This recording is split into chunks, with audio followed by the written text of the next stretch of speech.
चित धरे आत्मबल भरे जीते हर बाधा गढ़ छूट ना पाए लक्ष्य हो जाए सूक्ष्म सा छुपा होकर मित्र वेग है सूर्य तेज है कवच चढ़ा इसके तन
ये रहा वो कवच सूर्य तेज ले आयु भेद के जिसके कारण अपने पद आपके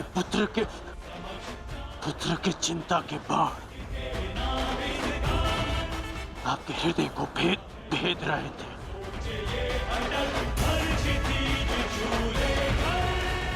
दान स्वीकारिए इंद्रदेव।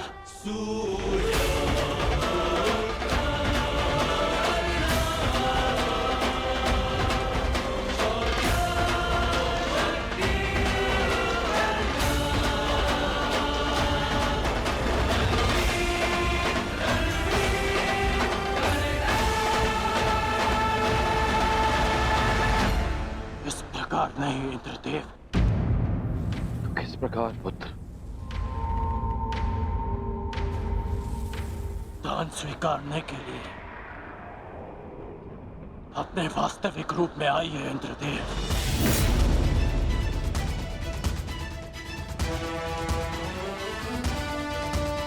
ये आपके पुत्र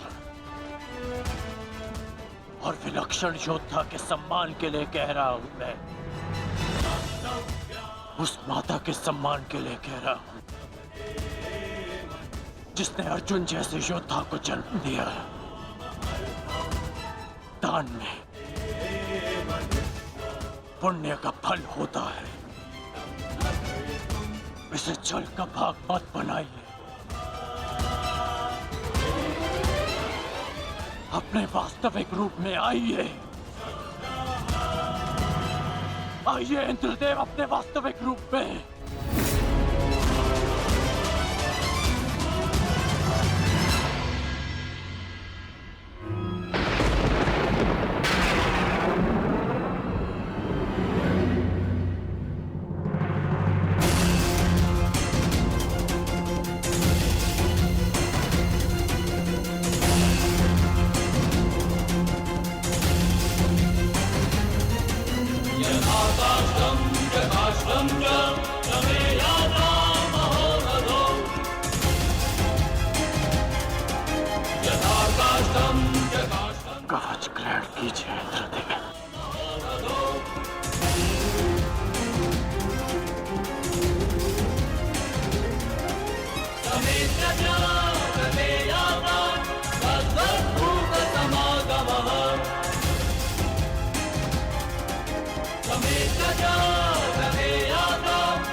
ये आपने क्या अनर्थ कर दिया पिताश्री।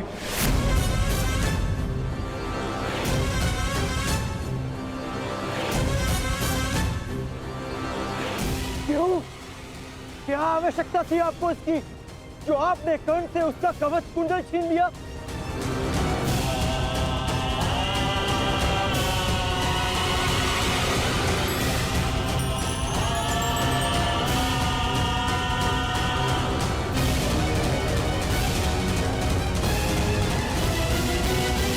मैंने तो केवल नियति के न्याय का पालन किया, एक पिता धर्म का पालन किया है।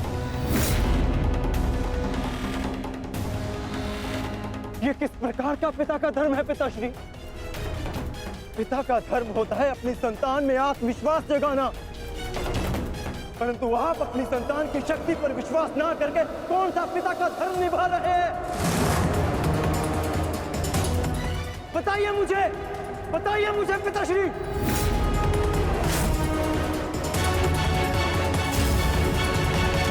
अर्जुन, मैं तो केवल तुम दोनों के बीच होने वाले युद्ध में शक्ति का संतुलन बना रहा था।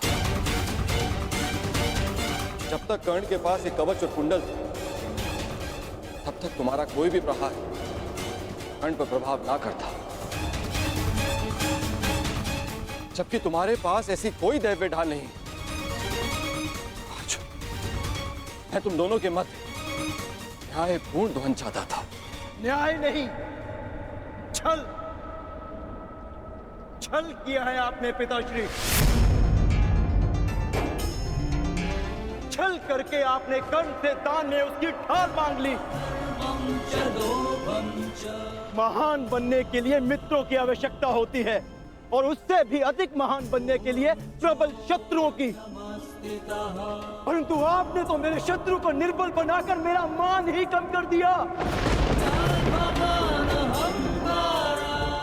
मुझे आपसे ऐसी आशा नहीं थी पिताश्री।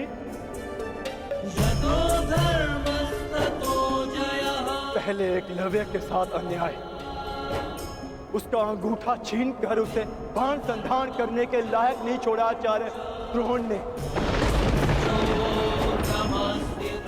और अब आपने अंगराज से उसका कवच छीन लिया। क्यों? क्या आपको मेरी शक्ति पर इतना भी विश्वास नहीं था, जो आपने इतना बड़ा छल किया पिताश्री?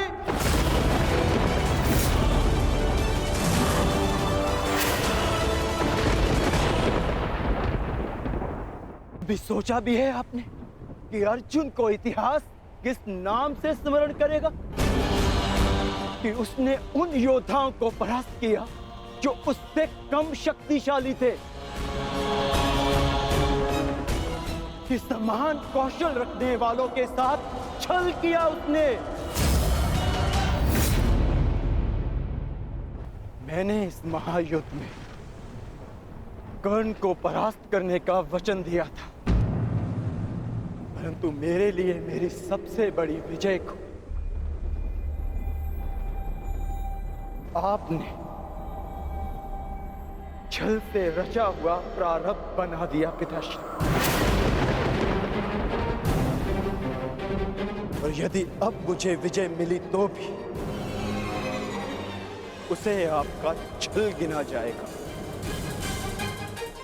मेरी कुशलता नहीं। प्रारब्ध क्या है उसे कोई नहीं जानता अर्जुन। मुझसे मेरे कवच को छीना है, परंतु मेरे कौशल को नहीं। ना मैं धनुष उठाना भूला हूं,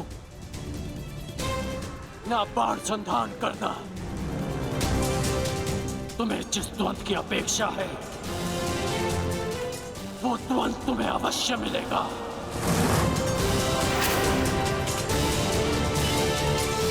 स्मरण रखिएगा पिताश्री, ना मैं कभी इस छल के बोझ से मुक्त हो पाऊंगा और ना ही कभी आप इस अपराध बोझ से।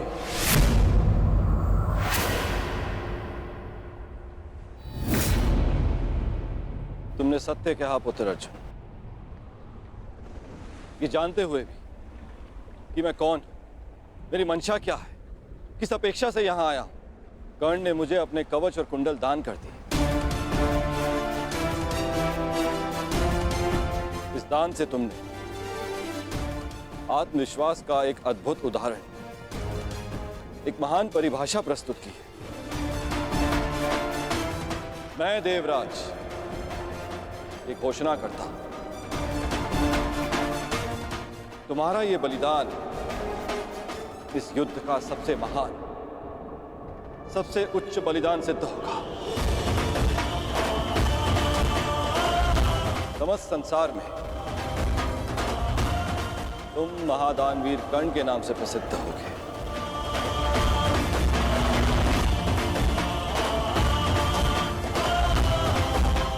परंतु तुम्हारे इस दान का बोझ बहुत भारी है। इस बोझ के भार के कारण मैं स्वयं से दृष्टि नहीं मिला पा रहा हूं कर्ण।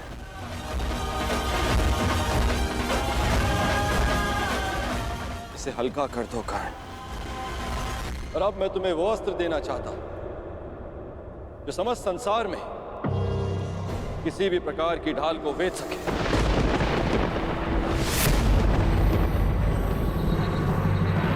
आप मेरे दान का उपहास उड़ा रहे हैं इंद्रदेव। ये एक दान था, कोई व्यापार नहीं। यदि आप कवच कुंडल के स्थान पर मेरे प्राण भी मांगते तो मैं प्रसन्नता से दे देता। मैं एक सूत पुत्र हूं और मेरे पिता ने मुझे सदा देना सिखाया है, लेना नहीं।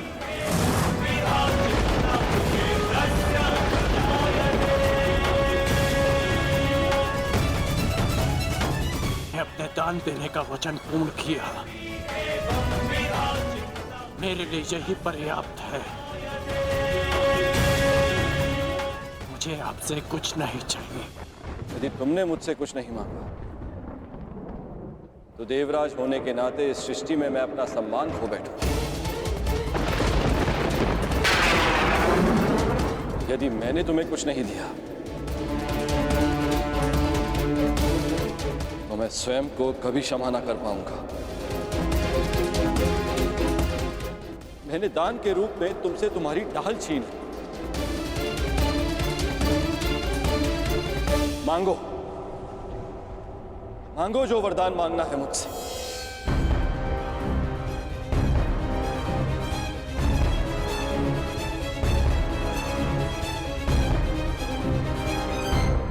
मांगो कर्ण। मैं आपका सम्मान रखने के लिए ये अस्त्र स्वीकार करता हूं जो किसी भी ढाल को भेद सके, जिसे जब भी मैं अपने शत्रु का नाम लेके प्रयोग करूं तो उसका अंत निश्चित हो।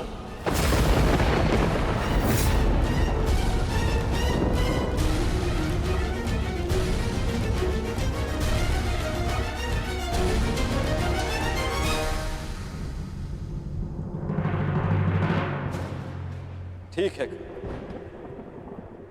मैं तुम्हें अपनी अमोघ वास्तविक शक्ति प्रदान करता हूं।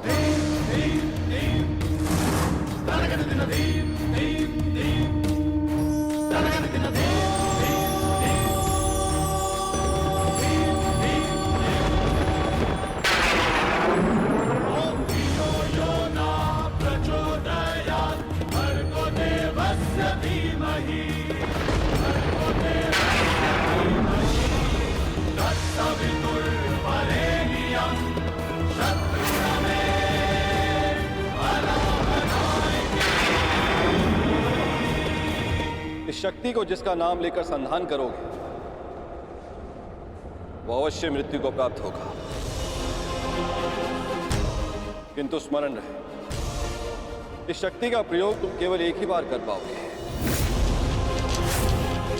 मेरा मान रखने के लिए। तुम्हारा धन्यवाद है दानवीर कर्ण।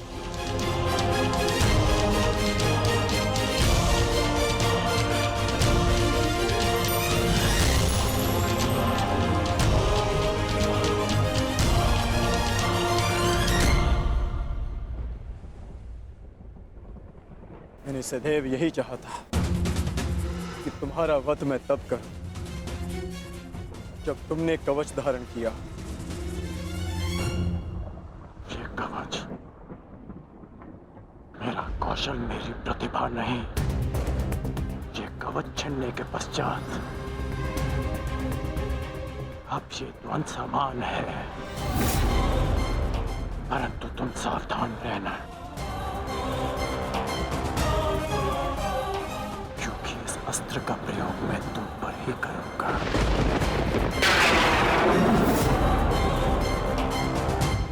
मैं उस द्वंद की प्रतीक्षा करूंगा।